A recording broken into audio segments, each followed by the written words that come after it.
6 different endings wait at the end of this game, and every one of them, in some fashion, asks you to burn something to reach it. In one, you burn a broken golden order to the ground, and the game never quite tells you whether that was mercy or madness. In another, you burn away your own humanity, becoming something closer to a weapon than a person. In almost every path, whichever one you choose, you burn Melina, the quiet companion who has guided you since your very first hours in this world, offering herself to the flame so whatever future you have chosen can actually come into being. Almost nobody who plays this game ever sits with more than one of these 6 fires. Tonight, slowly, one at a time, we are going to sit beside all of them. This is not a walkthrough. Nothing here will tell you which button to press or which item to carry. This is the other kind of explanation, the kind built for a night when you would rather understand a thing fully than rush toward finishing it. We are going to move through each age in turn, what it requires of you, what it costs the people who helped you reach it, and what it leaves standing in the lands between once the credits finally roll. Some of these endings will feel like victories. Some will feel like the quietest tragedies in the entire game. Almost none of them will feel simple once you have sat with what they actually mean. You do not need to remember any of this by morning. Let your body settle into wherever it is right now. Let the weight of the day finally leave your shoulders, and let this be the kind of ending that arrives slowly enough to fall asleep inside of. We will start at the very beginning, with the reason an ending is even possible at all, a golden ring that was never supposed to break in the first place. Chapter 1, a ring that was never meant to shatter. Before any age can be chosen, something has to break, and understanding what actually shattered is the ground every later ending stands on. The Elden Ring is not, in its intended form, a physical object you could hold in your hand the way you hold a sword. It is closer to a governing law, a structure that binds together the Erdtree, the demigods descended from it, and the order of causality itself across the entire lands between. Queen Marika stood at the center of that structure, an Empyrean chosen by an outer god called the Greater Will to shape the world according to its distant, largely unknowable design. For a long time that design held. The order was golden, the demigods were untouchable. Death itself, for those closest to the Erdtree's power, had effectively stopped applying. Then Marika shattered it herself. Not an enemy, not a rival faction, not some external catastrophe arriving to break something that had been standing quietly for centuries. Marika, the one figure whose entire purpose was to hold this structure together, took a hammer to her own creation, and the shattering that followed through the great runes, the fragments of the Elden Ring's authority, out across the demigods who held the greatest claim to power. What followed was not a clean transfer of authority. It was a war, decades long, demigod against demigod, each one hoarding a broken piece of a law that used to bind them all together, none of them strong enough or legitimate enough to simply reassemble what Marika had destroyed. The reason this matters for everything that follows tonight is simple. An ending in this game is not a reward you unlock. It is an act of reconstruction, an attempt to gather the scattered pieces of a broken law and press them back together into something whole again. And crucially, the game never insists there is only one correct way to do that reassembling. The Elden Ring can be mended in more than one shape, and the shape it takes depends entirely on what you, a wandering, half-forgotten exile called Tarnished, decide to bring back to the Erdtree when the moment finally comes. It is worth sitting briefly with why Marika broke it in the first place, because the reasons quietly seed almost every ending we will walk through tonight. She was searching, the game suggests, without ever stating outright, for her missing son Godwyn, murdered under circumstances that should have been impossible for someone protected by the Erdtree's grace. Grief, in other words, sits at the literal origin point of this entire story. A mother lost a child she should never have been able to lose, and in the act of trying to force the world to make sense of that loss, she broke the very law she had spent her whole life maintaining. Every age we walk through tonight, whether it restores order, embraces chaos, or does something stranger than either, is in some sense still answering the question Marika's grief first asked. What do you do with a world this broken once the person who broke it can no longer fix it herself? It is worth understanding, too, why an exile is the one left standing to make this choice at all, rather than any of the demigods who actually held pieces of the shattered law themselves. Marika did not simply break the Elden Ring. She fused herself, deliberately, with a figure called Radagon, splitting her own identity across two bodies in a way the game never fully explains. And by the time your journey begins, both of those bodies are gone, spent, no longer capable of holding the world together, even if they wanted to. The demigods who inherited pieces of her authority were never meant to hold the whole structure alone. Each of them held only a fragment, and fragments, this story keeps demonstrating region after region, make people desperate and small in ways the original unified law never did. A Tarnished carries none of that fragmentary desperation, only the accumulated understanding of having walked through its wreckage and seen firsthand what every other attempt at holding a piece of this power actually cost the person holding it. There is a specific title worth sitting with here too, one that predates your own journey by a considerable stretch of this world's history. Elden Lord is not a position invented for you. Godfrey, once a foreign warrior chosen personally by Marika, held that title first, ruling beside her as her consort and her champion long before any of the demigods you have fought were even born. He was eventually exiled from his own kingdom, cast out the same way you yourself were cast out before the story ever began, and the parallel is not accidental. Every ending tonight is, in some sense, asking whether an exile can hold this title more honestly the second time around than the Golden Order managed to hold it the first time, when it still had every advantage a favored, unbroken kingdom could offer. You are the one who answers that question now, not Marika, not the demigods who spent a war fighting over her mistake.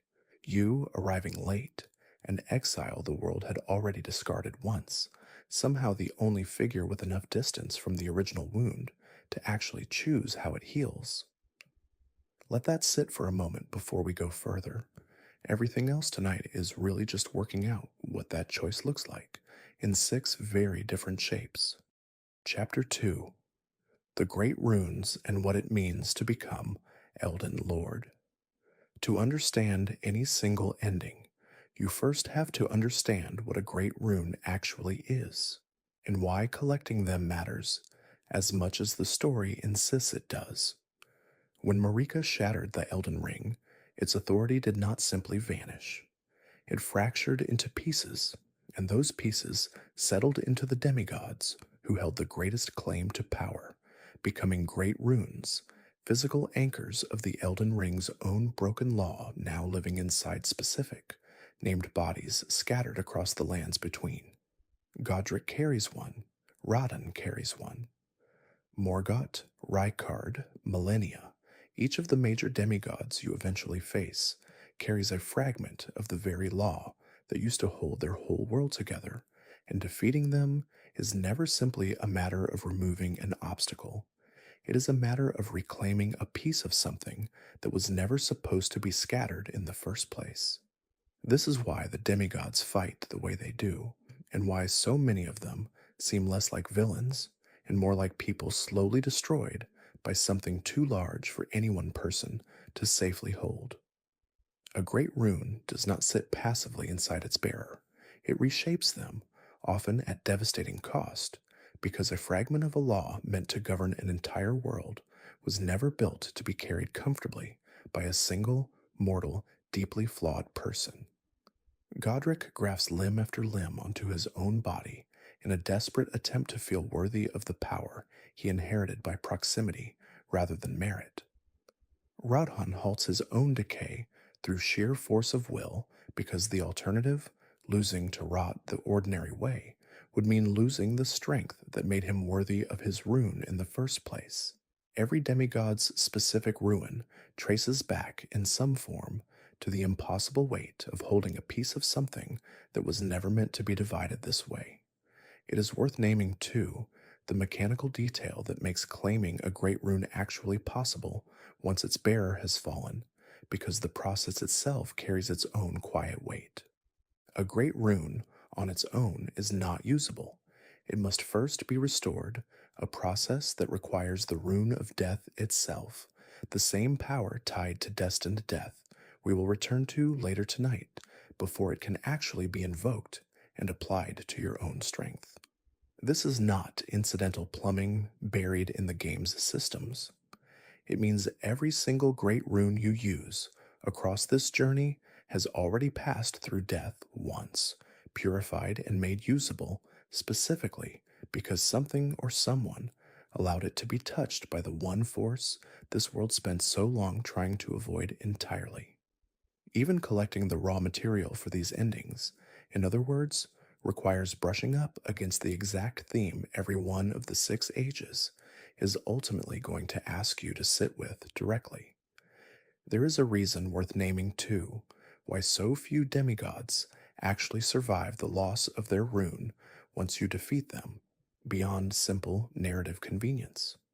A rune this large, once removed from the body holding it, tends to leave nothing survivable behind. This is less a fight you win against a villain, and more an extraction, difficult, costly, often genuinely tragic once you understand what drove each demigod to the specific ruin they met, and the game rarely lets you walk away from any of these encounters feeling simple, uncomplicated triumph. You are not defeating evil in any of these fights, not exactly. You are taking, forcibly, a piece of something that was breaking the person holding it, regardless of whether you ever arrived to take it from them.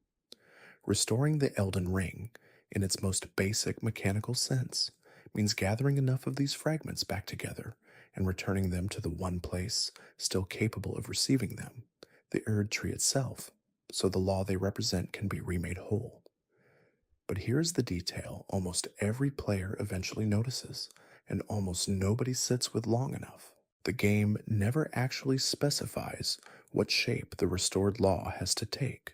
You gather the runes, you carry them to the place of remaking, and in that final moment, the shape the new Elden Ring takes is decided not by the runes themselves, but by what else you have chosen to bring with you, and by the flame you ultimately choose to ignite the process with.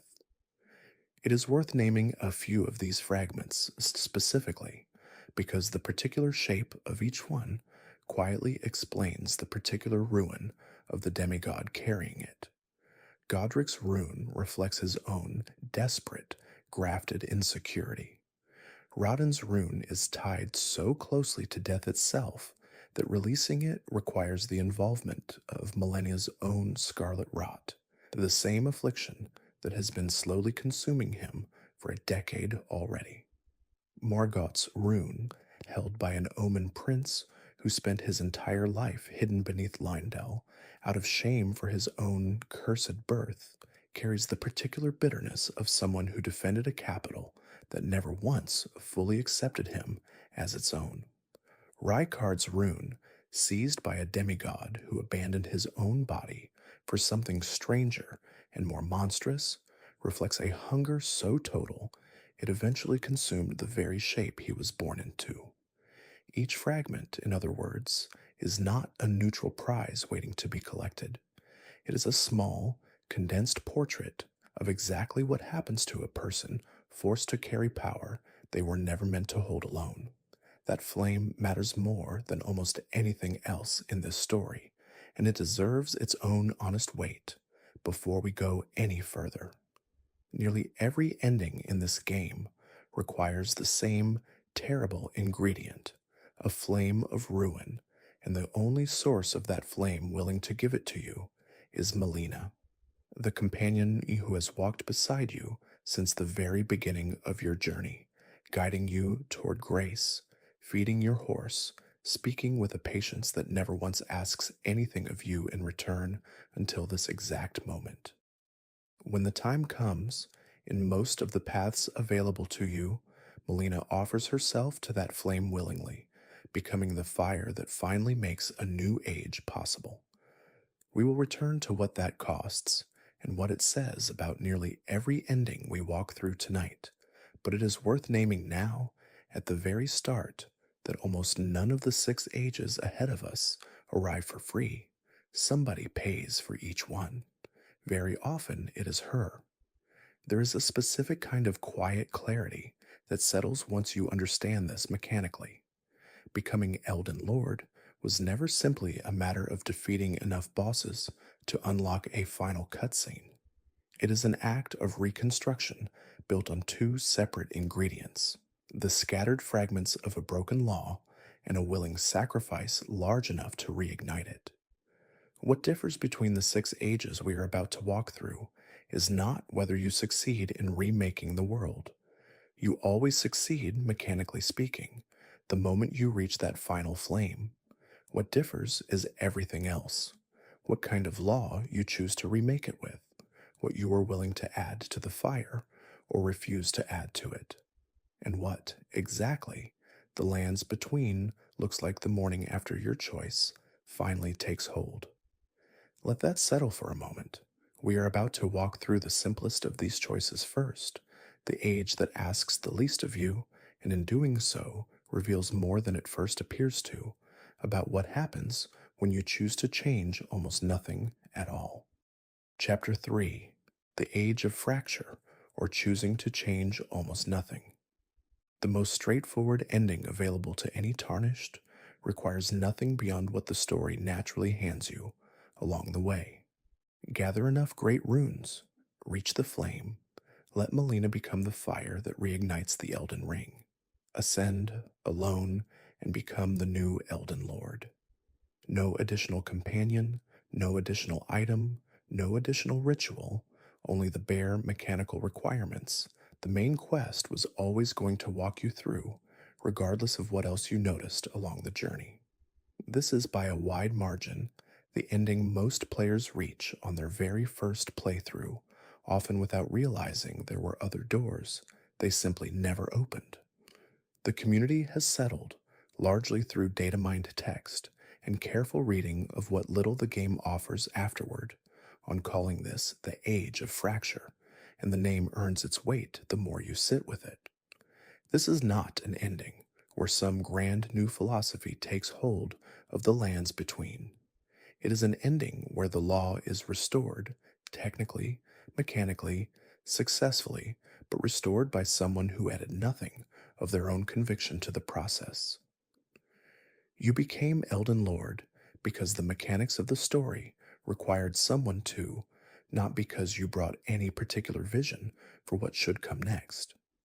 The Elden Ring is whole again. What that wholeness actually looks like, morally, structurally, spiritually, remains stubbornly, deliberately unclear. There is something worth sitting with in how little ceremony this ending affords you, especially compared to the others we will walk through tonight. The final cutscene here is sparse. The world does not visibly transform around you the way it does in some of the more dramatic ages ahead. You simply stand, newly crowned, in a lands between that looks almost exactly the way it did in the moment before you lit the flame, except that somewhere, quietly, the fracture at the heart of everything has finally closed. It is worth asking honestly what that closure is even worth, if nothing about the underlying order that produced the shattering in the first place has actually changed. This is, in a real sense, the ending that most closely mirrors what the Golden Order itself might have wanted had Marika never broken things on purpose. A single ruler, a single restored law, a world returned structurally to something resembling what it was before the shattering tore it apart, minus the specific people who used to occupy that structure. Godric is gone. Radon is gone. Marika herself, in the form she once held, no longer sits at the center of anything. You have replaced them, technically successfully, but replaced them with someone who has spent this entire journey being called Tarnished, an exile, someone the Golden Order itself once decided was unworthy of its grace. There is a specific, quiet irony worth noticing here that the game never states outright, but leaves entirely available to anyone willing to sit with it. The order that discarded you as unworthy is the exact order you end up restoring, unmodified, the moment you choose to change nothing about how you use the power you gather. Whether that reads as forgiveness, as apathy, or as the simple absence of any better idea for what should come next, the game genuinely does not tell you. It leaves that interpretation entirely in your hands, the same way it leaves almost everything else in this story in your hands, right up until the very last moment. It is worth naming, too, why this particular ending tends to arrive by accident rather than by deliberate philosophical commitment. Nothing in the game's early or middle hours signals clearly that other, more specific endings exist, waiting behind companions' quest lines most players never fully complete on a first journey. You simply keep progressing, defeating the demigods placed in front of you, gathering the runes their deaths release, and by the time you reach the capital's final approach, the mechanical requirements for at least this bare restoration are usually already satisfied, regardless of whether you ever noticed Fia's candlelight or Ranni's cold, patient letters.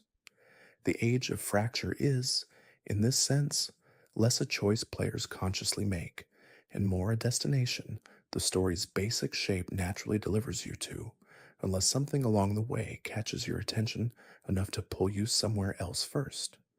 That default status is worth sitting with a moment longer, because it says something quiet about how change actually tends to happen in stories and outside of them. Radical reinvention, the kind Ranni or the Frenzied Flame or Goldmask's Absolute Law each represent, requires active, sustained pursuit, a willingness to notice a quieter thread and follow it all the way through when the louder, more obvious path would have been easier. Absent that pursuit, the world tends to simply continue in whatever shape it was already trending toward, restored rather than reimagined, whole again rather than actually healed. The Age of Fracture is what happens when nobody in particular decides to push hard enough in any other direction, and there is something worth sitting with in how ordinary, how quietly common that outcome tends to be. Perhaps the most honest way to understand the Age of Fracture is as the baseline every other ending is quietly measured against. Every other age we walk through tonight represents someone actively choosing to add something to this bare restoration, a companion's love, a philosophy of severance, a total rejection of order altogether, an oppressive new law, or death itself finally returning to a world that had locked it away. The Age of Fracture is what remains when none of those additional choices are made, a world technically whole again, still quietly waiting for someone someday to decide what that wholeness should actually mean. There is a lineage worth naming here, too, for anyone who has spent time with this studio's earlier work. The choice offered at the end of Dark Souls, whether to link the fire and prolong an old age of gods, or let it fade into an age of dark, unknown, and unproven, sits as a clear ancestor to the choice offered here. From Software has returned to the same shape of ending more than once across its catalog, a final act that restores an old familiar order without asking whether that order was ever actually worth preserving in its original form. The Age of Fracture is this game's clearest echo of that older choice, comfortable, familiar, and quietly unexamined precisely because it asks the least of you. Rest with that for a moment. We are about to meet the first ending that asks something more specific of you, one built not around restoration alone, but around a single companion's quiet, patient love for the dead. Or Chapter 4, The Age of the Duskborn and Fia's Long Vigil. Somewhere near the beginning of your journey, in the Round Table Hold, a woman sits on a bed surrounded by candlelight, calling herself Fia, deathbed companion, and offering something the rest of this golden, grace obsessed world almost never offers freely: comfort without judgment for whoever is dying and whoever is grieving them. Her questline unfolds slowly, quietly, mostly away from the main thrust of the story, and by the time you understand what she is actually preparing you for, you may already have grown fond of her without quite realizing how much that fondness was the entire point. Fia is not simply a companion who happens to be kind. She represents an entire philosophy this world has mostly tried to bury: the idea that death, actual death, the kind the Golden Order has spent generations denying its favored children, is not something to be feared or prevented, but something owed. The demigods who cannot die properly are not blessed by that inability. They are trapped by it, forced to decay endlessly rather than pass, and Fia's entire quiet mission across this story is to offer what she calls a true death to whoever needs it badly enough. Starting with a corpse she keeps close to her own for most of the game, the body of Godwyn, first of the demigods, murdered before his time, and yet somehow still unable to fully die. There is a second companion woven through Fia's own story worth naming carefully: a young woman called Millicent, whose own body carries a slow, spreading rot inherited from Millennia's own bloodline, the same affliction that scarred Kaled so thoroughly in a war we walked through earlier tonight. Fia's care for Millicent is not abstract or theoretical. It is direct, hands on, a woman who has spent her whole existence tending to the dying, now caring for someone whose own death is arriving slowly, visibly, one small piece at a time. Depending on the choices you make alongside Millicent's own story, her fate can unfold in more than one direction, and it is worth noticing how closely her arc mirrors the larger argument Fia's entire ending is built around. A person facing an inevitable decline deserves dignity in how that decline is met, whether through a fight to reclaim some measure of control over it, or through the simple, difficult grace of being allowed to let go on her own terms, rather than having that choice made for her by people who claim to know better. There is also white-faced Var worth naming here, a considerably less trustworthy figure who first appears offering seemingly helpful guidance near the very start of your journey, only to reveal gradually an allegiance to something considerably darker, tied to the Mogwyn dynasty and a blood-drenched throne far from the Erdtree's light. Var's presence complicates any easy assumption that everyone circling death and decay in this story shares Fia's own gentle conviction. Some are drawn toward death out of compassion. Others, like Vari, are drawn toward it out of appetite, and the game leaves you to sort out which is which almost entirely on your own, offering no clear signal beyond how each figure actually treats the people who trust them along the way. Her ending requires you to follow that philosophy all the way through, gathering specific items tied to her questline, ultimately receiving something called the Rotten Duskling, a small, unsettling gift that transforms what your final ascension actually means.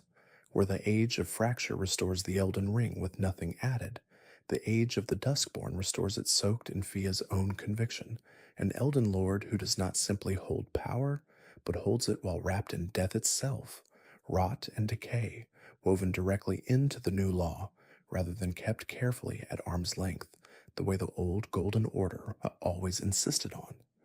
What makes this ending feel different from almost every other path available to you is how little triumph it carries. The Age of the Duskborn is not framed as a victory over death.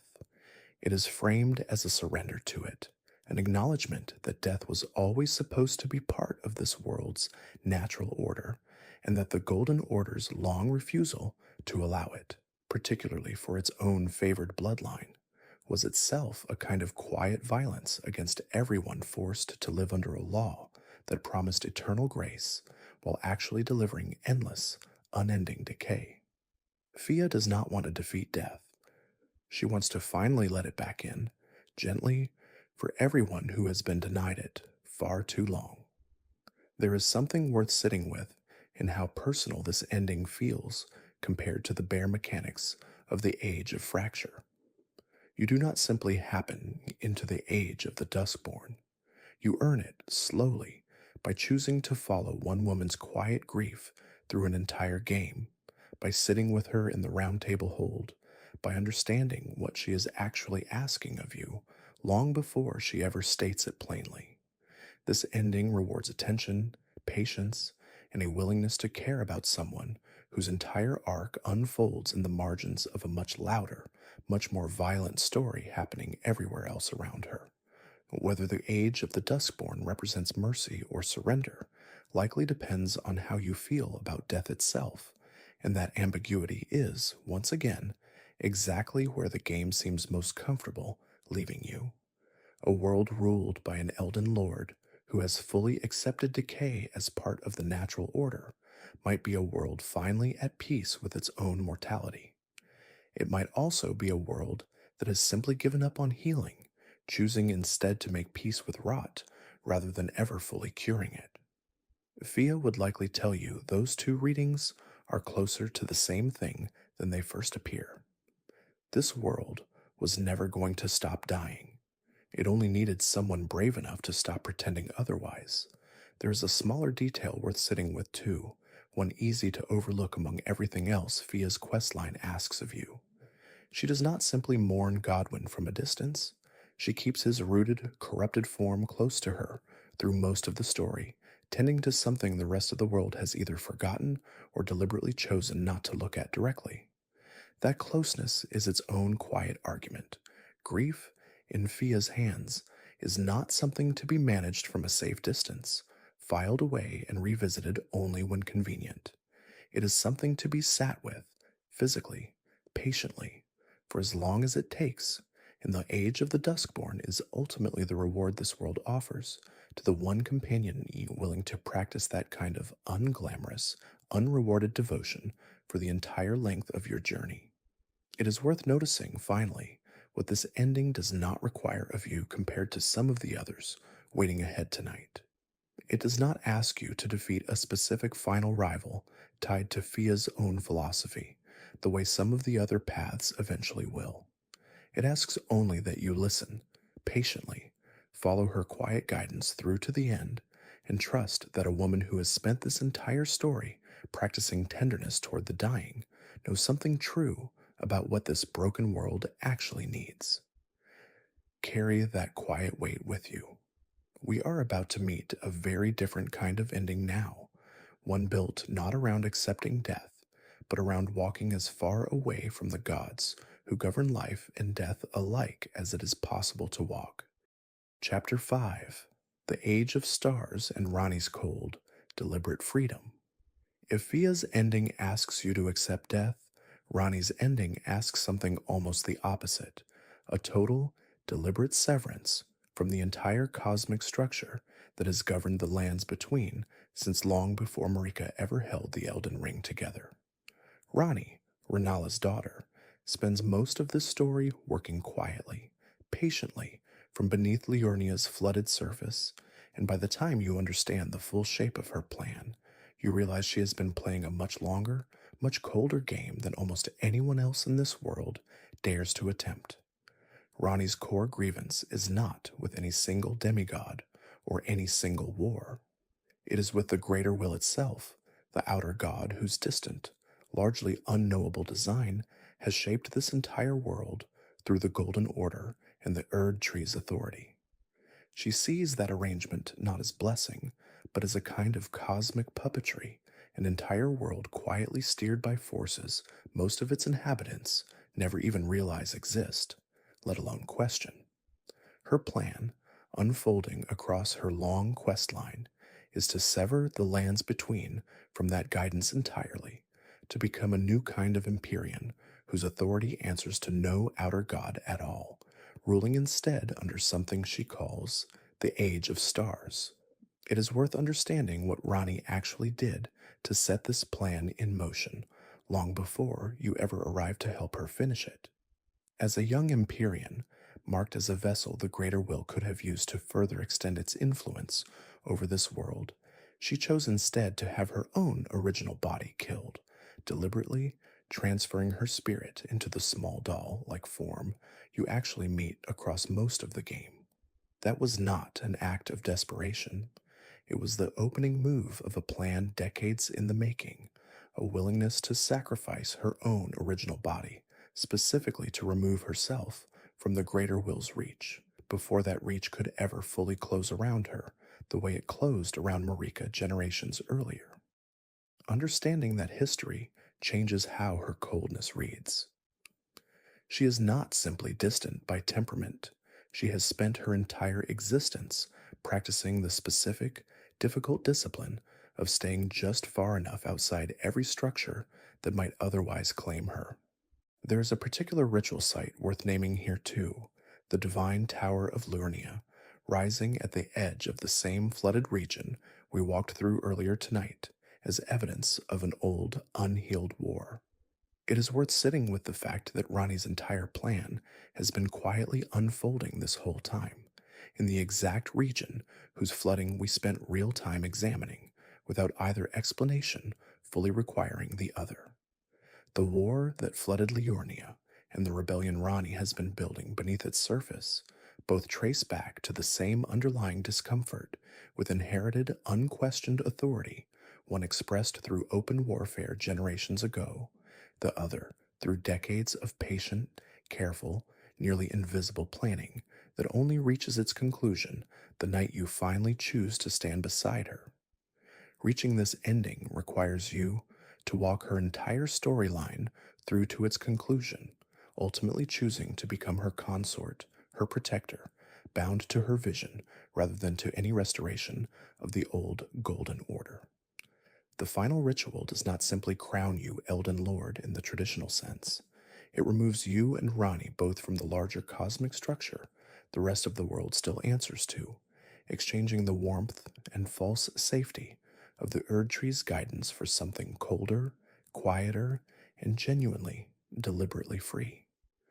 That coldness is worth sitting with directly, because the game does not shy away from it. The Age of Stars is not framed as an easy or comfortable choice. Ranni herself warns you, more than once, that what she is offering is a lonely, distant kind of rule, one without the warm certainty the Erdtree's golden light has always provided, however false that certainty may have been. You are choosing isolation over community, uncertainty over guidance, in exchange for something the rest of this world has apparently never truly had, the freedom to shape its own fate without an unseen God quietly pulling the strings from somewhere beyond anyone's comprehension. There is a specific kind of respect worth extending to this ending that some of the others do not quite earn in the same way. Ranni is not offering you comfort. She is offering you honesty, an explicit acknowledgement that the price of true independence is the loss of whatever safety net a larger guiding structure used to provide, however illusory that safety net may have always been.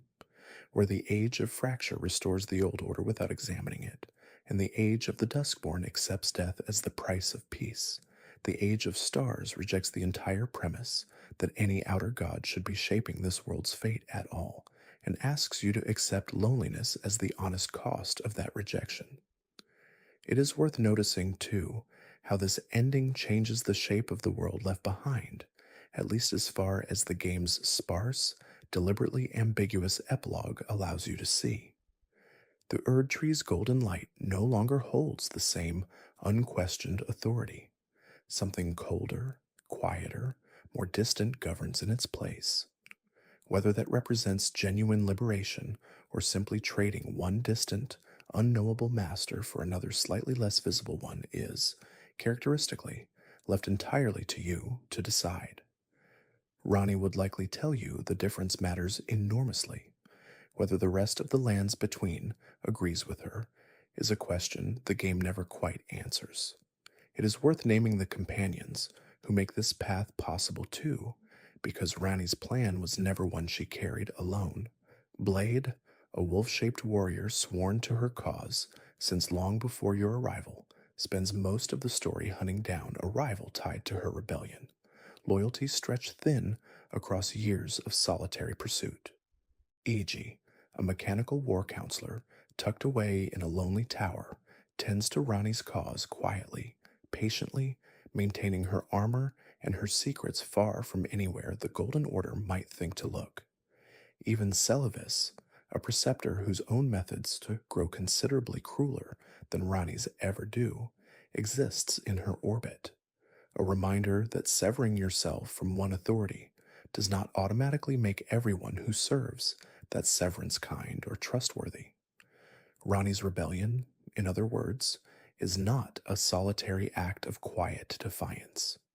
It is an entire small, scattered network of loyalty, patience, and occasional cruelty, all of it working for years toward a single, cold, distant goal. There is something worth sitting with in how thoroughly this ending removes you from the world's ordinary concerns more completely than almost any other path available tonight.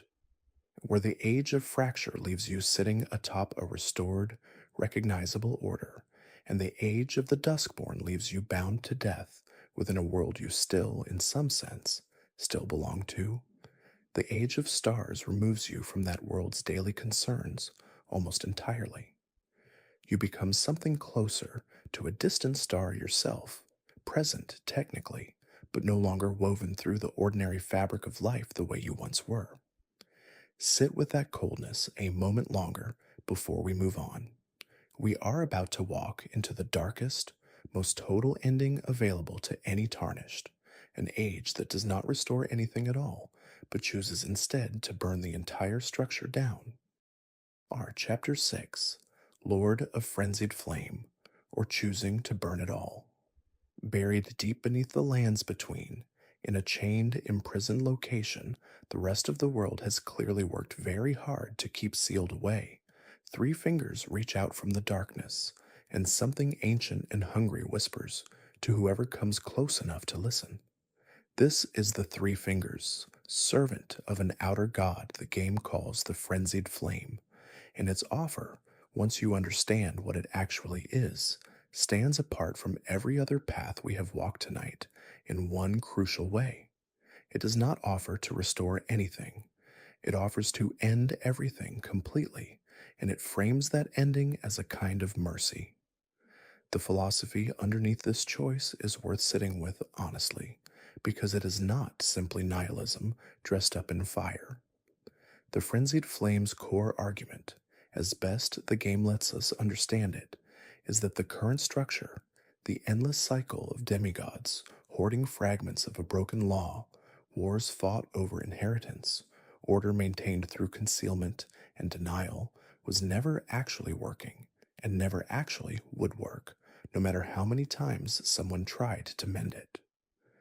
Rather than patch the same broken system yet again, the Frenzied Flame offers total, unifying destruction, a fire large enough to consume every scrap of division, every hoarded fragment, every lingering grudge, until nothing remains to fight over at all.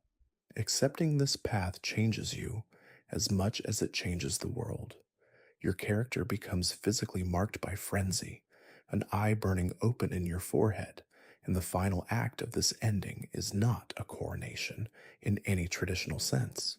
It is an act of total, cleansing annihilation unleashed across the entire lands between, ending every remaining conflict the only way the Three Fingers apparently believes conflict can ever truly end, by removing everyone and everything capable of continuing it. It is worth pausing on where this madness first enters your journey, because it does not begin at the Three Fingers themselves. Traces of the Frenzied Flame's influence scatter throughout the lands between, long before you ever descend to meet its source directly. Small pockets of frenzy infecting isolated soldiers and desperate travelers who stumbled too close to its pull without ever fully understanding what they were touching. Melina herself warns you about this influence early in your journey, urging real caution before you ever approach it, and her warning carries a specific weight once you understand what she eventually gives of herself for nearly every other ending available to you. She is not simply cautioning you against a difficult boss fight. She is cautioning you against the one path that would render her own sacrifice and every other companion's careful, patient work across the story entirely meaningless, swept away in the same total fire that consumes everything else. There is a specific, unsettling detail worth sitting with about how this ending's final act actually unfolds once you have committed to it fully. Unlike the other ages we have walked through tonight, each of which culminates in a relatively contained ritual at the Erdtree itself, the Frenzied Flames ending spreads outward, visibly across the wider world, an eruption of fire and madness that the game's own closing imagery frames as reaching every corner of the lands between at once. There is no quiet corner left untouched, no small forgotten region like the Weeping Peninsula spared simply because nobody important was watching. The totality is, in its own way, the entire point. There is something worth naming honestly about why this ending resonates with as many players as it does, despite how dark it plainly is. Every other path we have walked tonight involves compromise, negotiation, someone deciding what shape the restored world should take, while someone else pays the cost of that restoration. The Lord of Frenzied Flame refuses that entire framework. It does not ask what kind of order should replace the old one. It argues with total conviction that the entire premise of restoration was always the wrong question, that some structures are too broken, too built on generations of concealment and denial, to ever be worth saving in any form at all. It is worth resisting the urge to read this ending as simple villainy, even as it plainly is the darkest outcome available in the base game. The Frenzied Flame's core critique of the Golden Order, that it maintained itself through concealment rather than honesty, through burial rather than accountability, echoes almost exactly the pattern this world's own ruins keep confirming region after region, war after war. The Flame is not wrong that this order was built on denial. It simply concludes that the only honest response to that much accumulated denial is total, unifying erasure rather than yet another attempt to quietly patch over what has already failed so many times before. Whether that conclusion reads as tragic clarity or simple madness likely depends on how much faith you still have, by this point in the story, in the possibility that any of the other ages might actually do better. The game, characteristically, offers no verdict of its own. It simply lets the fire spread, lets the lands between finally completely stop existing in the shape it has held for so long, and leaves you, the one who chose this ending, standing at the center of whatever remains once every other possibility has been permanently removed from the board. There is a quieter companion to this ending worth naming too, a young woman named Hyetta, who wanders the lands between seeking a light she believes will lead her somewhere better, only to find, if her own path runs its full course, that the destination waiting for her is the same frenzied flame this ending ultimately answers to. Her story unfolds almost entirely separate from the main thrust of your journey, easy to miss, easy to lose track of across dozens of hours, and yet her small, personal search for meaning ends up mirroring the exact same pull this ending represents at a much larger scale.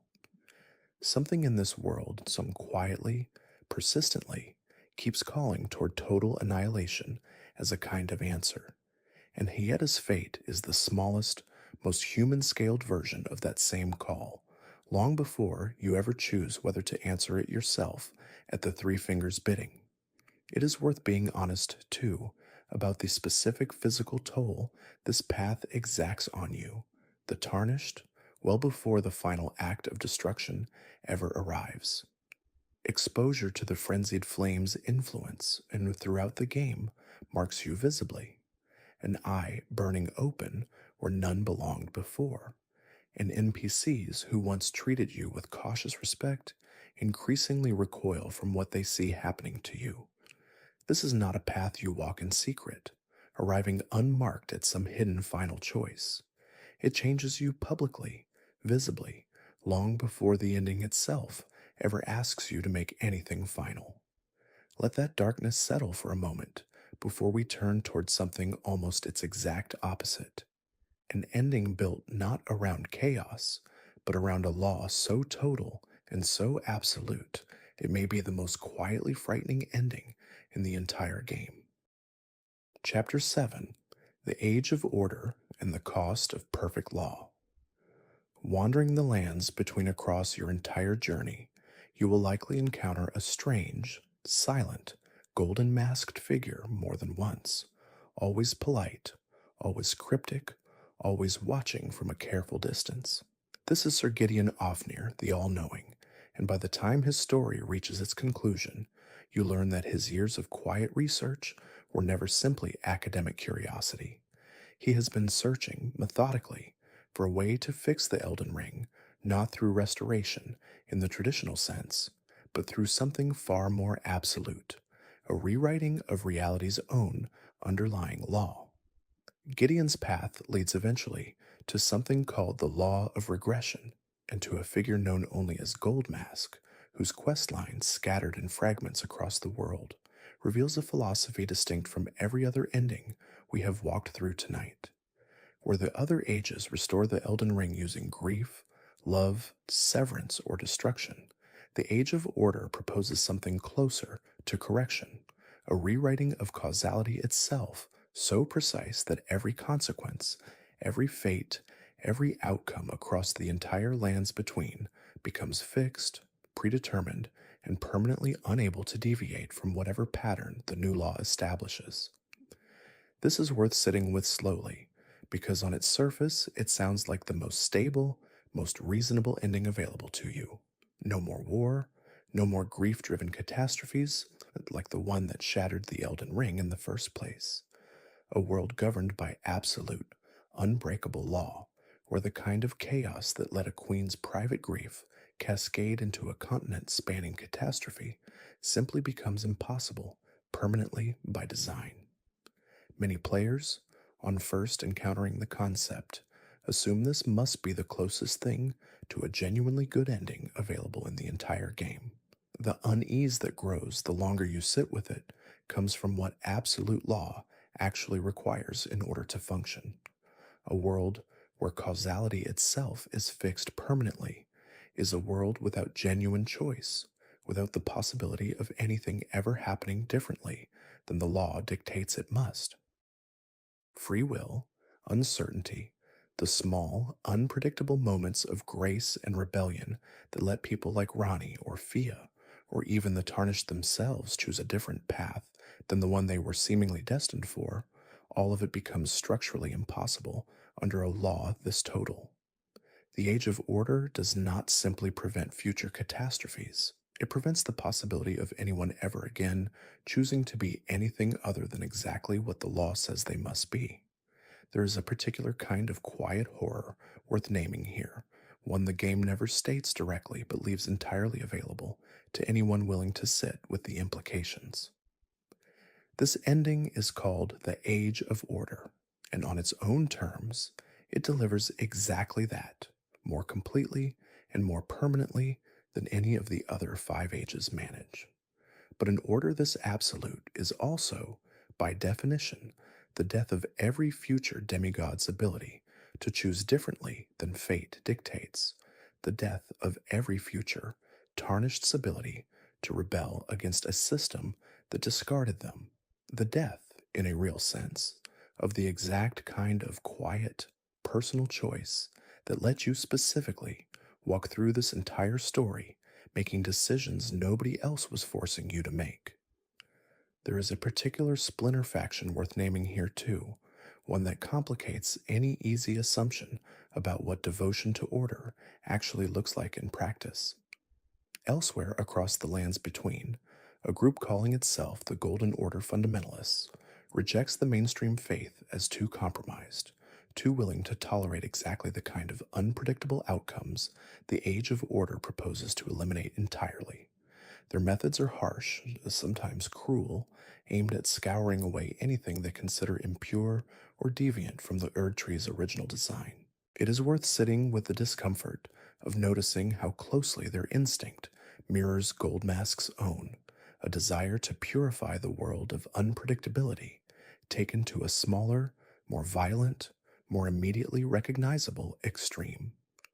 The Age of Order is, in some sense, what that same fundamentalist impulse might look like if it succeeded completely, rather than remaining a scattered, marginal faction, still fighting a losing battle against the world's stubborn refusal to stay pure. It is worth ending this chapter with a genuinely open question, because the game itself never resolves it. Is a world without catastrophe worth a world without freedom? Goldmask and Gideon both seem to believe, with total conviction, that it is, that the countless small tragedies scattered across this map, Godwin's murder, Caelad's rot, Nokron's burial, all trace back to a universe that allowed far too much unpredictable, catastrophic chaos, and that fixing that flaw permanently is worth whatever freedom it costs. Whether you agree with them by the time you reach this ending, yourself is characteristically left entirely up to you. There is a specific companion worth naming here too, Brother Corin, a devout follower of the Golden Order who accompanies Goldmask's pursuit for much of the story. His own faith gradually tested by how far this new law stretches beyond anything traditional worship ever prepared him for. His arc, quietly, becomes its own small argument about what happens when sincere belief meets a doctrine willing to go further than that belief ever anticipated. Corin is not a cynic, and he is not easily convinced. His willingness to eventually stand behind the law of regression after so much hesitation carries real weight precisely because he does not arrive at it lightly, and his doubt along the way mirrors, in miniature, the same doubt this entire ending is likely to leave sitting with you. It is worth naming, too, the specific method by which Sir Gideon Ofnir finally exhausts his search for answers. After years spent gathering knowledge from every corner of this world, testing questions no one else was brave enough to ask, his story ends with him choosing to leap toward a fate he cannot fully see the shape of, trusting that whatever forbidden knowledge waits on the other side is worth the risk of reaching for it directly, rather than continuing to study it from a careful, comfortable distance. There is something worth sitting with in that choice, a supposedly all-knowing scholar finally admitting that some answers cannot be gathered safely, only risked. Sit with that discomfort a moment longer. We are about to walk into an ending that answers a very different question, one about what happens when death itself, long denied to the gods, finally, deliberately, gets let back in. Chapter 8, Age Without Order and the Return of Destined Death. Threaded quietly through this entire story, easy to miss on a first playthrough and impossible to ignore once you notice it, is a specific, repeated detail about Godwin, first of Marika's children, murdered before the story even begins. He should have died completely that night. Instead, something about his death went wrong, or perhaps went exactly as someone intended, and rather than passing fully, he lingers, rooted, corrupted, unable to finish what should have been a simple, natural ending. His body becomes the center of an entire region's decay, the Erdtree itself growing sick from a wound that has never been allowed to properly close. The reason Godwin cannot die completely traces back to something called destined death, a concept this world treats with genuine dread, a power capable of ending even beings who should otherwise be immune to death entirely, sealed away specifically so the Golden Order's favored bloodline could never actually be killed by it. This ceiling is not framed, once you understand its full weight, as a blessing granted to the demigods. It is framed as a theft, a denial of the one natural process every other living thing in the lands between still experiences freely, hoarded away by an order that decided its own chosen children deserve to be exempt from an ending everyone else still has to face. It is worth sitting with what this theft actually meant for the war that followed Godwin's murder, the same war we walked through as the cause of Limgrave's decay in the very first region of tonight's telling. His killer, Ranni's own knight Blad, alongside Ranni's covert planning, used a specific secret weapon capable of bypassing the demigod's usual immunity entirely, a blade carrying Destined Death's own power in concentrated weaponized form. That single act, a targeted use of the one force this world had spent so long trying to keep locked away, is what let a demigod actually be struck down in a way that should have been impossible. And the ripples from that single killing are, in a very real sense, the ripples this entire journey has been walking through, region by region, since the moment you first woke up on that beach. There is a specific irony worth sitting with, then, in an ending that proposes returning Destined Death to the entire world freely, openly, rather than keeping it locked away as a rare, secret weapon available only to whoever manages to steal a fragment of it.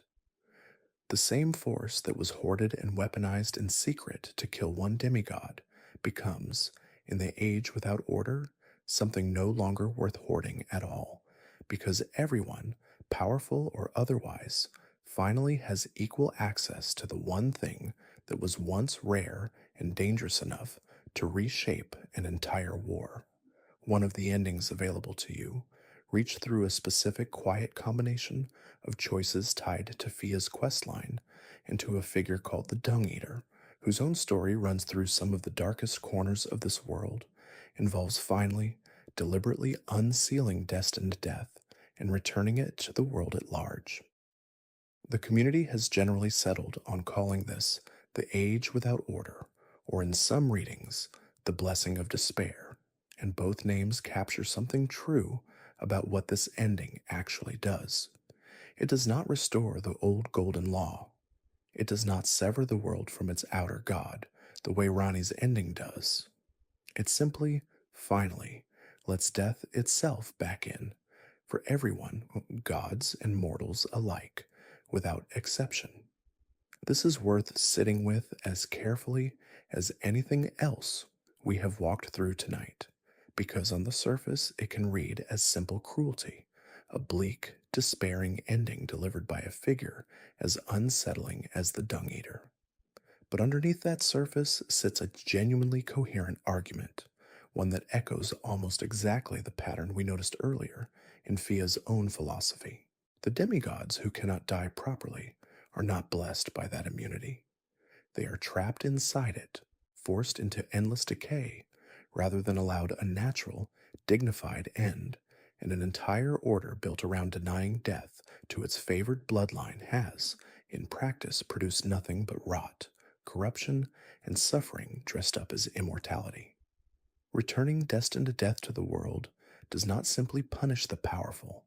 It restores something the Golden Order stole from everyone, mortal and divine alike, the basic, universal right to actually finish dying, rather than lingering in whatever half-state a stolen immunity produces. Godwin, whose rooted, corrupted body has sat at the center of an entire region's decay for the whole length of this story, finally becomes able to pass fully, to stop being a wound the world has to keep bleeding around, and stop being a symptom of an order that valued its own bloodline's false immortality over the basic dignity of an actual complete ending. There is a bleakness to this age that the game does not try particularly hard to soften, and it is worth naming that honestly rather than dressing it up as a comfortable resolution. A world where death applies to everyone equally, including the gods and demigods who spent generations exempting themselves from it, is not necessarily a gentle world.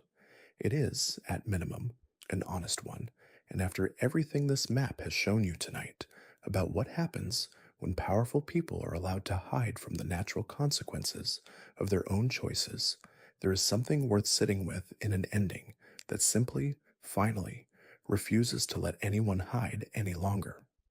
It is worth being honest, too, about how uncomfortable this ending's own instigator makes many players, and why that discomfort is worth sitting with rather than dismissing outright.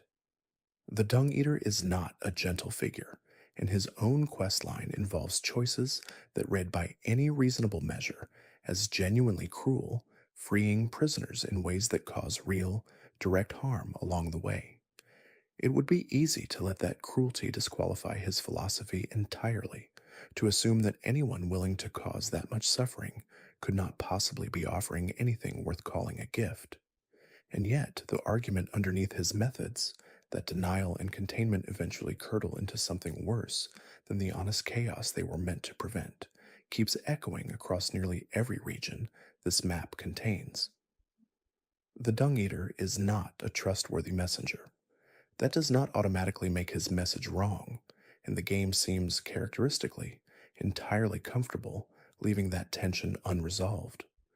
There is a specific symmetry worth naming between this ending and the age of order we just walked through, because together they sit as the two most extreme, least comfortable answers to this story's central question, once you set aside the total destruction of the frenzied flame. One offers a law so absolute it eliminates the possibility of future chaos entirely.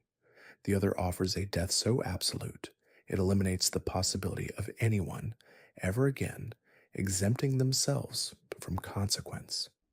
Both endings, in their own way, are arguing that this world's fundamental problem was never chaos itself, but the uneven, unfair way that chaos and its costs have always been distributed, falling hardest on whoever had the least power to avoid it. Let that weight settle for a moment. We have walked through 5 very different ages now. Before we compare them properly, it is worth pausing on something the game's own expansion adds to this picture, a set of quiet, additional details that reframe almost everything we have covered so far. Chapter 9: What Shadow of the Erdtree quietly adds to the picture. The expansion that followed this game's original release does not add a 7th named age to choose from, and it is worth being honest about that up front, rather than overselling what the DLC actually changes mechanically. What it does add is context, deep, patient, carefully hidden context about Miquella, the demigod whose absence hangs over the entire base game, and about the Land of Shadow he built specifically as a rehearsal space for his own private attempt at reshaping fate itself. Miquella's presence throughout the base game is defined almost entirely by absence. He is spoken of constantly, revered, feared, pitied, and yet never once appears in person until the expansion finally lets you follow the golden cocoon that has been quietly implied to hold him since long before your journey even began. What the Land of Shadow reveals, patiently, region by region, is that Miquella has been pursuing his own version of the same question. Every ending we have walked through tonight is ultimately asking, what should the world become, and who gets to decide? The Land of Shadow itself is worth sitting with as its own quiet argument before we even reach what Miquella intends to do with it. This is not simply a new region bolted onto the existing map. It is described through the fragments of lore scattered across it as a place set apart, older than much of what you have already walked through, a rehearsal space Miquella constructed specifically to test his own private philosophy before ever risking it against the wider world. Belurat, the tower settlement at its edge, and the ruins of Ener Ilum rising near its heart, both carry the specific, careful architecture of something built deliberately, purposefully, by someone with total conviction in what he was trying to accomplish, rather than simply inherited from an older, crumbling order, the way so much of the base map was. There is a specific figure worth naming here too, Mesmer, whose own war against the native shadow inhabitants runs through much of this new region's history, fire and impalement scarring the land in ways that mirror, uncomfortably closely, the same pattern of conquest and concealment we have already traced across the original lands between. Even in a space Michaela built specifically to rehearse a gentler, more total kind of order, violence found its way in anyway, carried by his own sibling, waged in his name, whether he fully sanctioned its methods or not. It is worth sitting with that irony directly. A god attempting to engineer a world free of unwanted outcomes still could not fully prevent cruelty from taking root inside the very space he built to escape it. His answer, unfolding across the expansion's own long, careful story, involves attempting to become a new god entirely, an Empyrean powerful enough to reshape charm and devotion itself into something absolute, a love so total it eliminates the possibility of anyone ever choosing to feel differently than he wants them to feel. It is worth noticing how closely this echoes the unease we sat with earlier regarding the Age of Order. Both endings, Goldmask's Law and Michaela's Love, pursue the same underlying goal through different means: the total elimination of unpredictable, unwanted outcomes, achieved by removing the possibility of genuine choice altogether. The expansion's own conclusion offers you the chance to oppose Michaela directly, to prevent his private age from ever reaching the wider lands between, and in doing so, it quietly reframes every ending we walked through in the base game as part of a much larger ongoing pattern. Marika broke the world, trying to force it to make sense of her grief. Michaela is attempting to remake an entire aspect of reality itself in order to force love to make sense on his own terms. Every generation of this world's most powerful figures, it turns out, keeps reaching for the same forbidden solution: total, absolute control over something that was never meant to be controlled that completely, whether that something is fate, law, or love itself. There is a quiet symmetry worth sitting with here before we move toward comparing all 6 ages properly. The base game's endings ask what kind of world you want to leave behind. The expansion asks a related but distinct question: whether total control over any single aspect of existence, however well intentioned, is ever actually worth what it costs the people subjected to it. Michaela believes, with total sincerity, that a world without heartbreak, without the possibility of unrequited or uncertain love, is worth building even if it requires stripping away the freedom to feel otherwise. The expansion, characteristically, does not tell you whether he is right. It simply lets you decide whether to stop him, and lets that decision sit alongside the 6 ages we have already walked through tonight as one more version of the same impossible, deeply human question. There is a specific figure within the Land of Shadow worth sitting with directly, a servant of the Erdtree known as Saint Trina, whose gift is a sleep so deep it borders on a second death, offered freely to anyone exhausted enough by this world's endless conflict to want it. It is worth noticing how naturally that gift fits alongside everything else we have walked through tonight. Another quiet argument that rest, real rest, the kind this world almost never permits its most powerful figures to have, might be worth more than any of the 6 ages competing for your attention. Even Michaela himself, for all his god-shaping ambition, is first introduced to you through an act of sleep, sealed inside a golden cocoon for years while his sister keeps desperate, patient vigil beside him. Ambition and rest sit closer together in this expansion than they first appear to, 2 answers to the same exhaustion this entire world has been carrying since long before your own journey began.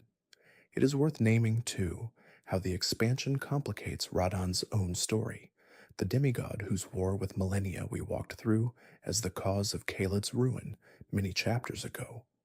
Michaela's own path involves resurrecting Radon, binding him back into a body, and a purpose his own earlier ending in the base game had seemed to grant him mercy from.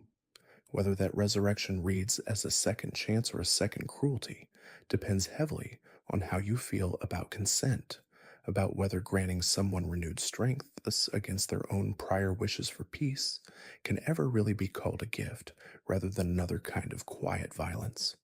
It is characteristically one more version of the same question every single ending tonight keeps circling back toward, whether reshaping someone else's fate, however well intentioned the reshaping, is ever actually yours to decide on their behalf. Carry that symmetry forward with you. We are going to spend the next stretch of tonight looking at something every one of these endings shares, whatever shape they ultimately take, a companion whose fate rarely changes no matter which age you choose to bring into being. Chapter 10, Melina and the Cost Every Age Shares. Across nearly every ending we have walked through tonight, one detail remains stubbornly, quietly consistent, and it deserves the kind of careful attention the rest of this story rarely stops to give it directly.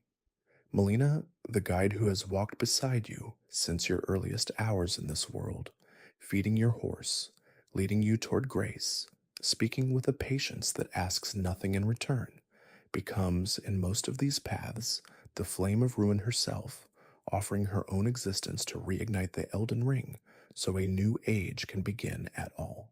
It is worth sitting honestly with how little fanfare this sacrifice receives, mechanically speaking, compared to everything else this story spends so much time dramatizing.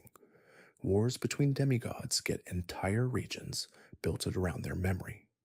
Marika's grief reshapes the map itself.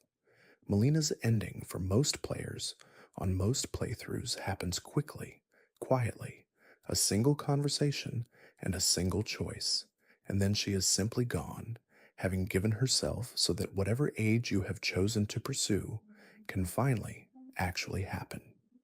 There is a specific aching detail worth naming here, one the game leaves scattered rather than stated plainly. Melina's own origins connect, in ways the story only gradually implies, to Marika's shattered fragments, to the very same wound that started this entire cascade of catastrophe in the first place. In offering herself as the flame of ruin, she is not simply an outside helper sacrificing herself for your benefit. She is, in some sense, the game never fully confirms, but consistently gestures toward, closing a wound that traces all the way back to the beginning of this story, completing something that Marika's own grief left permanently, painfully unfinished. This detail reframes almost everything we have walked through tonight, because it means every age, however different their final shape, shares the same quiet foundation. The age of fracture, the age of the Duskborn, the age of stars, even the total destruction of the frenzied flame, all of them, in the paths most players actually walk, are built on the same single sacrifice, a companion who spent this entire journey giving quietly, patiently, without asking anything for herself, finally giving the one thing she has left so that whatever you decide to build next can actually come into being. It is worth resisting the urge to read this simply as tragedy, though it plainly carries real weight as one. There is something worth sitting with in the fact that this world's actual capacity for change across every single ending available to a Tarnished depends not on the demigods and their hoarded fragments of broken law, but on one quiet companion's willingness to give herself completely, without reservation, to whatever future you have chosen to pursue. The great runes provide the raw material. Melina provides the actual fire. Without her, none of the 6 ages we have walked through tonight are even mechanically possible. There is one more companion worth naming alongside Melina before we move on, one whose loyalty runs quietly parallel to hers across the entire length of this journey. Torrent, the spectral steed who carries you across every region we have walked together tonight, is bound to you through Melina's own guidance from the very beginning, a gift she offers so you would never have to make this long, difficult journey entirely on foot, entirely alone. It is worth noticing that Torrent's presence continues, largely unchanged, regardless of which ending you eventually choose. Whatever else changes about the lands between once your chosen age takes hold, this one small companionship tends to remain, a quiet, steady presence that outlasts every grand philosophical choice the story asks you to make. It is worth sitting finally with what it means that this entire world's capacity for change rests on a foundation this fragile and this personal. 6 ages, 6 competing philosophies, 6 different visions for what the lands between should become, and underneath every single one of them sits the same simple, aching fact. None of it happens without one companion's willingness to give herself away completely, quietly, without ceremony, so that whatever you have decided to build next can actually come into being. Let that settle, gently, before we move on. It changes how each of the endings we have already walked through should probably sit with you, knowing now what nearly all of them quietly share, and it is worth carrying that weight forward as we turn now toward the companions and quest lines who shape which specific age you actually end up choosing. Chapter 11: The Companions Whose Stories Decide Your Ending. It is worth pausing, before we move toward comparing all 6 ages directly, to notice something structural about how this game actually delivers its endings to you. You do not choose an age the way you might choose an option from a menu. You arrive at one almost always by following a specific companion's quest line through to its natural conclusion, which means the ending you eventually receive is less a decision you make in a single moment and more a reflection of whose story you cared enough to follow all the way through. Faya's quiet vigil in the Round Table Hold leads patiently toward the age of the Duskborn, and reaching it requires genuinely sitting with her grief, following the threads of her quest line through Godwin's rooted corpse and the deathbed companions who serve her cause. Ranni's long, cold plan, scattered across Liurnia's flooded ruins and the divine tower waiting at its edge, leads toward the Age of Stars, and reaching it requires committing to her vision fully enough to become her consort, bound to a philosophy most players only half understand until the very end of her arc. Goldmask and Gideon's shared pursuit of the law of regression leads toward the Age of Order, and following it requires piecing together fragments of a story that never once explains itself directly, trusting a golden-masked stranger's cryptic, careful guidance across dozens of hours. The Dung Eater's own path toward the Age Without Order runs through some of the story's most uncomfortable choices, freeing him from imprisonment, delivering the white ring that marks you as his instrument, and ultimately carrying his own sealed rune, itself a version of Godwin's stolen death, all the way to the Erdtree. Reaching this ending means, at some point along the way, sitting with genuine discomfort about whose hands you are willing to place this kind of power into, and trusting that his stated philosophy about returning death to the world outweighs the plainly troubling methods he uses to pursue it. The Frenzied Flame's path, by contrast, requires almost no companion at all in the traditional sense, only a willingness to descend, alone, towards something that offers no comfort, no guidance, no patient relationship built across dozens of hours, only a single, total, all-consuming invitation. It is worth noticing, laid out this way, how differently these 6 paths actually feel to walk, even before you reach any of their endings. Some ask for patience and emotional investment in a specific person's grief or ambition. Others ask for moral compromise, a willingness to trust someone whose methods you might otherwise recoil from. And at least one asks for almost nothing relational at all, only a private, personal willingness to embrace total destruction on your own terms, without anyone else's story guiding you there.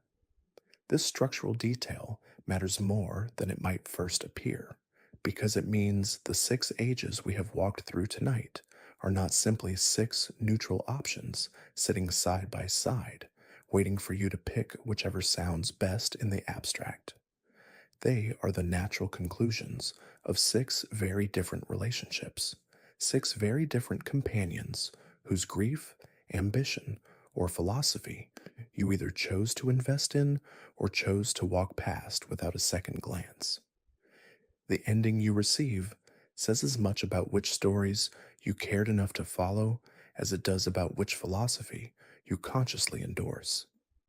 There is something worth sitting with in how easy it is, on a first playthrough, to reach the age of fracture simply by accident, by never quite finishing any single companion's full arc, by helping a little here and a little there without ever fully committing to any one person's vision all the way through. The bare, unmodified restoration of the Elden Ring is not simply the ending for players who consciously choose neutrality. It is the ending for players who never quite finished listening to anyone closely enough to earn one of the more specific, more costly ages available to them. That detail changes how the whole structure of this story should probably sit with you. This is not, underneath its surface, a game asking you to choose between 6 abstract philosophies in a vacuum. It is a game asking whether you were paying close enough attention to the people around you, whether you sat with Fia's grief long enough to understand it, whether you trusted Ranni's cold conviction long enough to follow her all the way to the end, whether you pieced together Goldmask's scattered fragments patiently enough to actually understand what he was building. The age you receive is, in the most literal possible sense, a reflection of how closely you actually listened. There is a further layer worth naming here: the way these quest lines quietly interact and occasionally compete with each other for your attention across a single playthrough. Choosing to help the Dung Eater along his own path can complicate or foreclose parts of Fia's questline entirely, and committing fully to Ranni's long, patient plan often means walking past other companions' stories without ever circling back to finish them properly. The game does not warn you clearly when one choice quietly closes a door on another. It simply lets those doors close, the same understated way it lets almost everything else in this story unfold. And part of what determines your eventual ending is not only which stories you actively pursued, but which ones you unknowingly let slip away by committing elsewhere first. This is worth sitting with as its own kind of honest lesson, separate from anything about ages or Elden Lords specifically. Attention is not infinite in this story or in the life it is quietly reflecting back at you. Choosing to follow one person's grief closely enough to understand it fully often means, whether you intend it or not, walking past someone else's grief without ever giving it the same depth of care. The game does not moralize about this trade off. It simply builds it into the architecture of how endings actually work, and leaves you to notice, perhaps only much later, which companions you gave your full attention to, and which ones quietly slipped past you while you were busy elsewhere. Carry that thought forward with you as we move now into comparing all 6 of these ages side by side, because it reframes the comparison itself. We are not simply weighing 6 competing philosophies against each other in the abstract. We are weighing 6 different kinds of attention, 6 different companions worth listening to, and asking honestly, which one earned enough of your patience across this entire long journey to shape the world you finally choose to leave behind. Chapter 12: What the Tarnished themselves become in each age. It is worth turning now, briefly, toward a question the game asks quietly, but never states directly: what actually happens to you, the Tarnished, once each of these ages finally takes hold. You spend this entire story as an exile, someone the Golden Order discarded once already, wandering a broken world in search of enough power to remake it. What each ending finally does with that exile status differs more than it might first appear, and sitting with those differences reveals something worth carrying alongside everything else we have walked through tonight. It is worth remembering, before we walk through each transformation individually, exactly what being tarnished meant at the very start of this journey, because the weight of that original condition is easy to forget by the time you reach any of these 6 endings.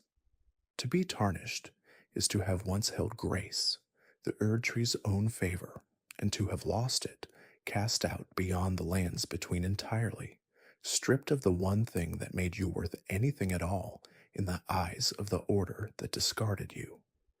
You did not begin this story as an outsider looking in. You began it as someone actively rejected, sent away, considered unworthy of even remaining nearby. Every single ending we have walked through tonight is, in some sense, a different answer to what happens when someone treated that completely as worthless is finally handed enough power to answer back. In the Age of Fracture, you become Elden Lord in the most straightforward sense the story offers, crowned, restored to a positions of central authority the Golden Order once denied you entirely. There is a quiet reversal worth noticing here, an exile ascending to occupy the exact seat that same order insisted you were unworthy of holding. Whether that reversal reads as justice or simply as a changing of the guard, with the same old structure now wearing a different face, is left entirely to you. In the age of the Duskborn, something stranger happens. You do not simply become Elden Lord in the traditional sense. You become bound to decay itself, an Elden Lord whose authority is explicitly woven through with rot and death, rather than golden, untouchable grace. The exile who was once discarded by a golden order, obsessed with denying death to its favored children, ends up ruling as someone who has fully, deliberately accepted what that order spent generations refusing to accept.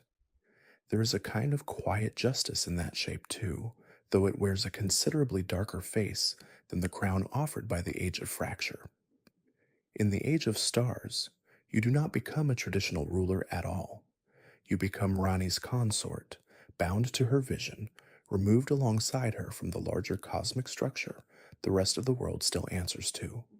This is, in a real sense, the ending where the Tarnished disappears most completely as an individual figure, absorbed instead into someone else's long, careful plan, a partner in her cause, rather than a sovereign ruler in your own right. Whether that reads as intimacy or as a kind of quiet self-erasure likely depends on how you feel about Ranni's philosophy in the first place. In The Lord of Frenzied Flame, the transformation is the most total and the most frightening. You do not simply gain power. You become something closer to a vessel for an outer god's hunger, physically marked, fundamentally changed, no longer entirely the same person who set out on this journey in the first place. Whatever exile status you once carried is replaced not with a crown, but with total consuming transformation into an instrument of annihilation. There is a pattern worth naming across all of these, one final time, before we move toward directly comparing what each age leaves behind for the wider world. Every single ending changes you, the Tarnished, as much as it changes the lands between itself. You do not simply choose a fate for the world and walk away unchanged. Whatever age you bring into being reaches back and reshapes you too, an exile who set out looking for enough power to fix a broken world, and ends this story having become something the person who first crossed that fog-covered beach would likely not fully recognize. There's a quieter thread worth pulling on here too, the fate of the very title you are ultimately claiming. Elden Lord, as we noted earlier, has been held before by Godfrey, exiled once already, and fused in ways the story only gradually reveals, with the same fractured identity that eventually became Marika and Radagon both. Holding this title, across this world's long history, has never once meant simple, uncomplicated triumph. It has meant carrying something too large for any single identity to hold without fracturing under the weight of it, and every ending tonight, in its own way, is really just a different answer to how much of yourself you are willing to let that fracture take.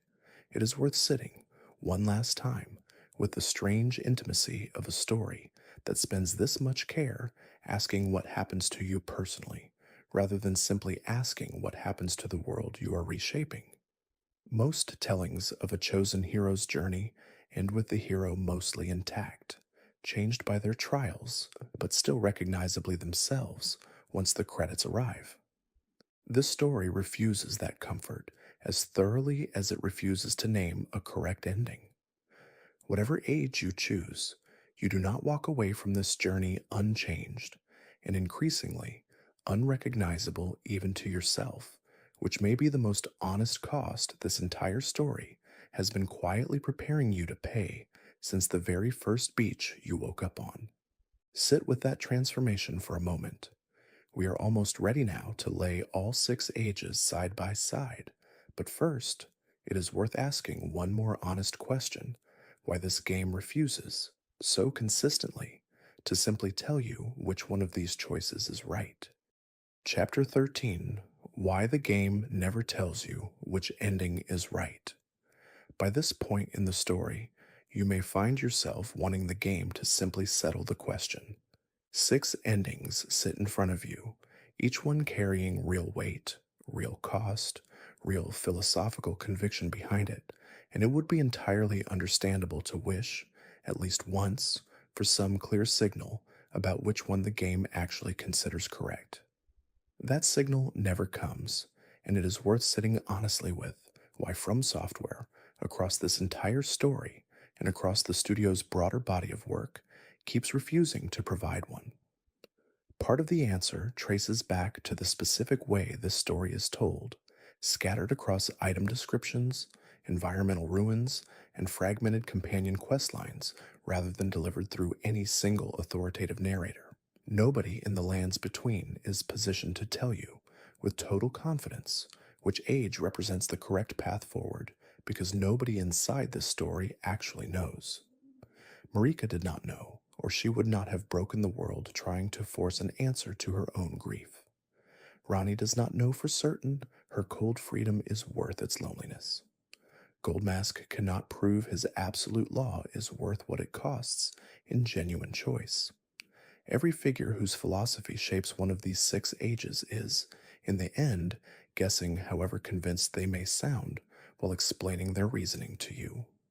There is a deeper pattern worth naming here too, one that runs through this developer's other work as well, a consistent discomfort with easy moral resolution. A game willing to state outright which ending is correct would, in some sense, be claiming an authority over its own themes that this entire story has spent its whole runtime arguing no single figure actually possesses. The Golden Order claimed exactly that kind of authority, insisted its version of order was simply, plainly correct, and the entire shattered, decaying world you have spent this story walking through stands as evidence of what happens when that kind of certainty goes unquestioned for long enough. It is worth sitting, too, with what this ambiguity actually asks of you as a player, rather than simply as a passive audience for someone else's story. By refusing to crown any single age as correct, the game insists that the choice, and the weight of that choice, genuinely belongs to you. This is not a story you simply watch unfold towards some predetermined correct conclusion.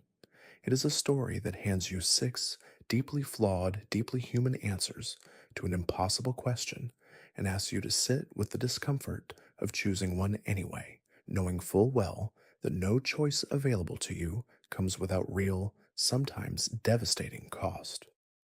There is something almost generous in that refusal once you sit with it long enough, even though it can feel frustrating in the moment you are actually facing the choice yourself. A game that told you which ending was right would be handing you an easy answer to a question. This entire story has spent dozens of hours proving does not have one. Instead, it trusts you, an exile who has walked this broken world region by region, ruin by ruin, grief by grief, to reach your own conclusion and to carry the weight of that conclusion honestly, without the comfort of anyone else's certainty to lean on. It is worth comparing this restraint to how the game treats certainty everywhere else in its design, because the pattern holds remarkably consistent once you start looking for it. Item descriptions contradict each other. Characters offer confident readings of events that other characters elsewhere quietly dispute. Even the geography itself, as we have walked through together in other tellings, resists any single tidy explanation for why one region flooded or another burned. This story has never once claimed to hand you clean, uncontested truth about anything, and the 6 endings waiting at its close are simply the final, largest expression of a design philosophy that has been present since the very first ruined castle you wandered through, hours and hours ago. There is a reason this refusal feels different from simple narrative laziness, and it is worth naming plainly. A story with nothing to say hides behind ambiguity because committing to a clear position would expose how little thought went into building it in the first place. A story with this much to say, layered across hundreds of item descriptions, dozens of companion arcs, and an entire map built to reward exactly the kind of patient attention we have practiced together tonight, chooses ambiguity for the opposite reason, because committing to a single correct answer would betray everything the rest of the story has spent so long demonstrating about how messy, how contested, and how genuinely difficult these questions actually are once you strip away the comfort of an easy resolution. There is a specific kind of respect worth extending to this design choice, one that separates it from simple, lazy ambiguity dressed up as depth. This game is not vague because it has nothing to say. It has spent dozens of hours saying an enormous amount about grief, about concealment, about the specific ways power corrodes whoever is forced to carry it alone. The ambiguity only arrives at the very last moment, at the exact point where every other story would normally reach for a tidy resolution, and that timing matters. This is not a story too uncertain to commit to a theme. It is a story confident enough in everything it has already shown you to trust that you, having walked all of it honestly, are equipped to carry the final choice without needing to be told which door is correct. Let that discomfort sit with you a little longer. We are ready now, finally, to lay all 6 ages side by side and look honestly at what each one costs, what each one preserves, and where they actually stand in relation to each other once the noise of individual questlines finally settles. Chapter 14, All 6 Ages, laid side by side. Look now at everywhere we have walked tonight, and a kind of spectrum starts to emerge, one the game never draws explicitly, but leaves entirely available to anyone willing to sit with all 6 choices together rather than one at a time. On one end sits total, unifying destruction, the Lord of Frenzied Flame, a rejection of the entire premise that this broken structure was ever worth restoring in any form. On the other end sits total, unbending law, the Age of Order, a restoration so complete it eliminates the very possibility of future catastrophe by eliminating genuine choice itself. Between those two extremes, 4 other ages sit, each one a different, more moderate answer to the same underlying question. The Age of Fracture sits closest to simple restoration, changing nothing about the underlying structure that produced the shattering in the first place, offering neither Ranni's severance nor Fia's acceptance of death, nor Goldmask's absolute correction. It is, in a real sense, the ending of least resistance, the world made whole again without anyone having to reckon seriously with why it broke in the first place. The Age of the Duskborn moves one step further, accepting death as a necessary, natural part of existence, rather than something to be endlessly denied, restoring the Elden Ring, while finally letting decay hold its rightful place within it. The Age without order moves further still, not simply accepting death for the willing, but forcibly returning it to everyone, gods and mortals alike, refusing to let anyone, however powerful, hide from it any longer.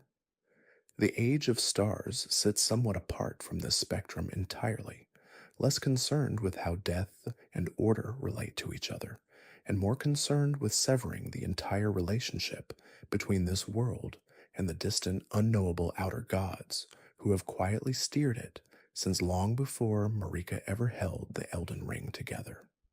It shares the Frenzied Flame's willingness to reject the existing structure entirely, but rejects it through cold, deliberate isolation rather than total destruction, choosing freedom over safety rather than choosing to erase the question altogether. What becomes clear, laying all six side by side like this, is that none of them are actually free choices in any simple sense. Each one costs something specific and irreplaceable. The Age of Fracture costs honest reckoning with why the world broke in the first place. The Age of the Duskborn costs the comfort of pretending death can still be avoided. The Age of Stars costs the warmth and guidance of a larger cosmic structure, however illusory that guidance may have always been. The Lord of Frenzied Flame costs everything, indiscriminately. The Age of Order costs genuine freedom, the ability of anyone ever again to choose differently than a fixed law dictates. The Age without order costs the comforting illusion that some beings, powerful enough or blessed enough, might reasonably be exempt from what everyone else has to face. There is no clean hierarchy here, no obvious best choice sitting quietly above the other five once you actually weigh what each one demands. That is, in the end, probably the entire point of building six separate, fully realized endings rather than one correct conclusion with five inferior alternatives attached. This story spent its entire length on showing you a world destroyed by people convinced their own answer was the correct one. Marika convinced her grief justified breaking the world. The Golden Order convinced its concealment justified generations of denial. Michaela convinced his love justified total control over how others feel.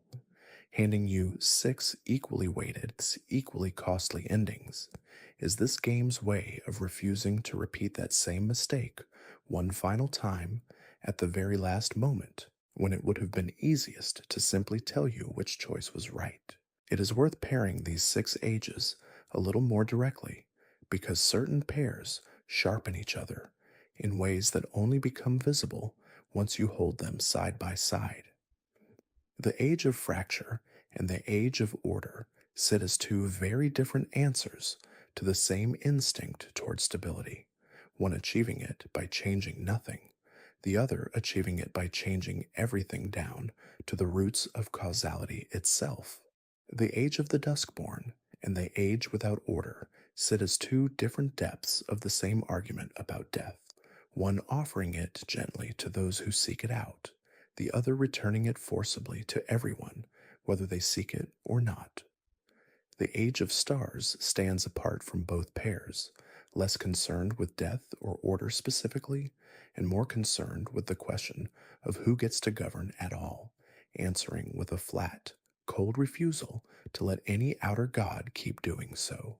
And the Lord of Frenzied Flame sits outside every pairing entirely, the one age that refuses the premise of comparison itself, arguing that weighing costs and benefits was always the wrong exercise for a structure this thoroughly broken.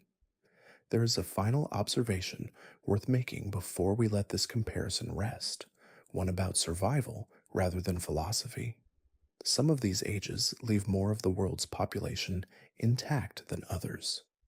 The Age of Fracture and the Age of the Duskborn largely preserve the lands between its existing structure and its remaining people, reshaping the law that governs them without erasing them in the process.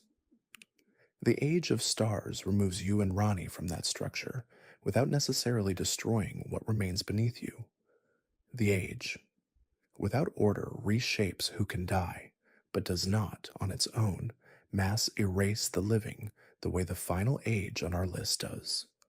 Only the Lord of Frenzied Flame treats total erasure as the actual goal rather than an acceptable side effect, And sitting with that distinction, the difference between reshaping a broken system and simply ending every person still living inside it may be the single clearest dividing line among everything we have walked through tonight. Sit with all six a little longer. We are almost at the end of tonight's long walk, and it is worth spending our final stretch not on any single age, but on the quieter question of what any of this actually means for you, specifically, the one holding the choice. Chapter 15: What Ending You Would Choose and Why It Matters. There is no way to close this particular walk the way we have closed others, with a single unifying revelation that pulls every thread together into one clear shape. 6 ages sit in front of you tonight, each one genuinely, deliberately incomplete on its own, each one asking something different of you, and costing something different in return. And the honest ending to tonight's telling is not a resolution. It is an invitation to sit quietly with which one you would actually choose and why. Would you restore the Elden Ring plainly, without modification, the way the Age of Fracture asks, trusting that a world made whole again is worth something even without any deeper reckoning attached to it? Would you follow Fia's long, patient vigil all the way to its conclusion, choosing to let decay finally hold its rightful place in a world that spent generations denying it? Would you walk beside Ranni into cold, deliberate isolation, trading the false comfort of distant, unknowable gods for the harder, lonelier freedom of answering to no one but yourself?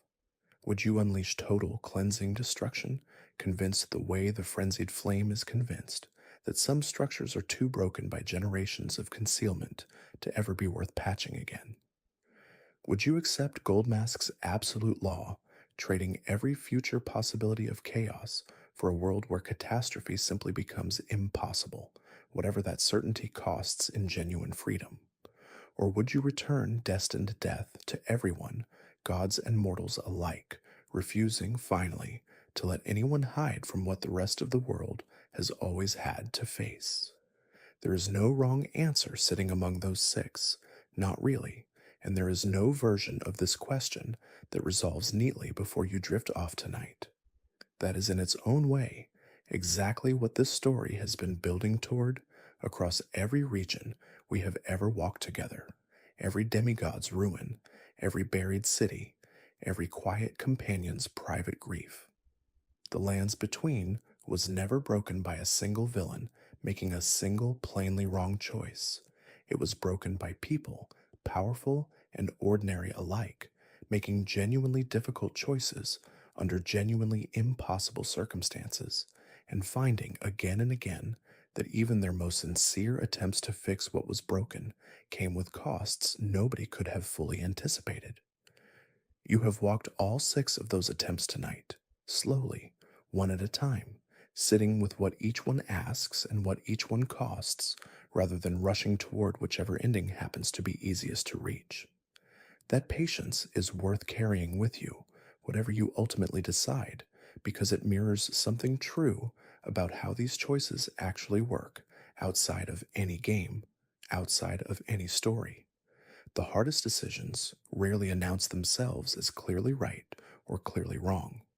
They simply arrive quietly, asking you to choose anyway, and to carry whatever that choice costs with as much honesty as you can manage. Think back, for a moment, to that long climb up the stairs we mentioned at the very start of tonight, the quiet moment before any age has been chosen, where the world finally stops rushing you toward the next fight and simply waits to hear what you have decided. That stillness is worth sitting with on its own, separate from whichever age eventually follows it.